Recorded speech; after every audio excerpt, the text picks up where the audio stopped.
पूर्व प्रधानमन्त्री केपी शर्मा ओलीले लापरवाहीपूर्ण वा हेलचेक्राइ गरेको कारणले गर्दाखेरि प्रोटेस्टरहरूको मृत्यु भएको भनेर म्याक्सिमम 10 वर्षसम्म कैद सजाय हुन सक्ने भनेर जेन्जी प्रोटेस्टको अनुसन्धान गर्ने आयोगले प्रतिवेदन बुझाएको छ। अब यो प्रतिवेदनलाई सिधै कार्यान्वयन गरेर कैद सजाय तोक्न मिल्छ कि मिल्दैन, यसको कार्यान्वयन कसरी हुन्छ, कुन प्रक्रियाबाट हुन्छ भनेर यो भिडियोमा कुरा गरेको छु। भिडियो अन्तिमसम्म हेर्नु होला। अब यो विषयमा हामीले एउटा कुरा के बुझ्नुपर्छ भन्दाखेरि जुन यो आयोगले प्रतिवेदन बुझाएको छ, यो प्रतिवेदनलाई चाहिँ प्रहरीले चाहिँ एउटा सूचनाको रूपमा लिनु पर्यो र सूचनाको रूपमा लिइसकेपछि थप अनुसन्धान गर्नु पर्यो, मुद्दा दर्ता गर्नु पर्यो, त्यसपछि सम्बन्धित व्यक्तिलाई पक्राउ गर्नु पर्यो, पक्राउ गरिसकेपछि चाहिँ उसको बयान लिनु पर्यो, लिइसकेपछि चाहिँ सरकारी वकिल मार्फत चाहिँ अदालतमा अभियोग पत्र दर्ता हुन्छ।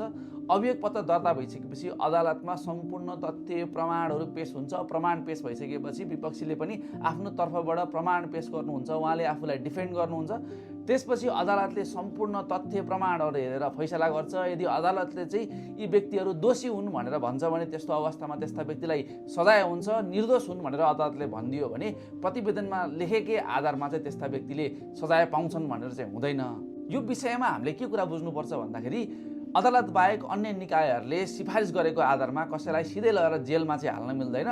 जेलमा हाल्ने अथवा कोही दोषी हुन् अथवा कोही अपराधी हुन् भन्ने विषयको अन्तिम निरूपण गर्ने, यो विषयमा फैसला गर्ने अधिकार अदालतलाई मात्र हुन्छ, त्यो बाहेक अरू निकायलाई हुँदैन।